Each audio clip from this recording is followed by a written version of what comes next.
सवाल है सबसे पहला, एक घनाकार पानी की टंकी में 216 लीटर पानी है, यानी इसकी आयतन है 216 लीटर की। इसकी गहराई उसकी लंबाई का 1/3 है और चौड़ाई उसकी लंबाई और गहराई के अंतर का 1/3 की 1/2 है। तो टंकी की लंबाई क्या होगी? सवाल ये कहता है कि एक घनाकार पानी के टंकी में 216 लीटर पानी है, उसकी गहराई उसकी लंबाई का 1/3 है, लंबाई का 1/3 है। अब बताइए, लंबाई आपको पता रहेगा तब ना उसका 1/3 उसकी गहराई निकालिएगा। तो लंबाई का 1/3, लंबाई मान लेते हैं x, ठीक है, लंबाई x माना, तो सवाल कहता है उसकी गहराई, गहराई मतलब ऊंचाई ही, ठीक ना। जैसे कुआं में आप जाते हैं तो गहराई है, लेकिन है तो वो ऊंचाई है, तो उसकी जो गहराई है यानी ऊंचाई जो है लंबाई का 1/3 है, लंबाई जितना था उसका 1/3। और बोलता है चौड़ाई कितना है जानते हैं?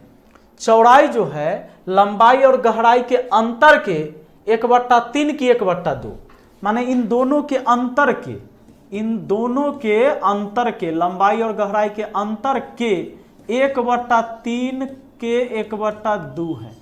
जब भी क का उच्चारण हो रहा है तो गुना होता है। ओके, अब आ जाओ, ये चौड़ाई कितना निकल गया? 3x में से 1x गया तो 2x बट्टा ये 3 हुआ और ये 1/6 हुआ।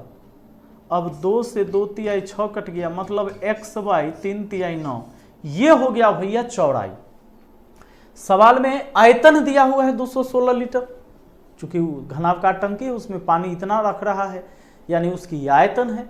तो सुनिए, जब आयतन पता है तो आयतन ऐसे निकाल सकते हैं, लंबाई चौड़ाई ऊंचाई गुना करके, लंबाई चौड़ाई और ऊंचाई x/3, इन सब को गुना, आगे पीछे गुना कर सकते हैं, कोई दिक्कत नहीं। लंबाई गुने चौड़ाई गुने ऊंचाई, इसकी आयतन हो गया और आयतन है 216।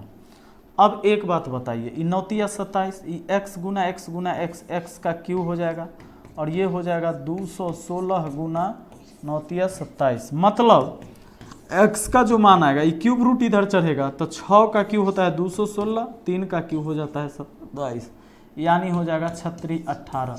18 किस ऑप्शन में है? ऑप्शन बी में है। आपका आंसर ऑप्शन बी हो जाएगा।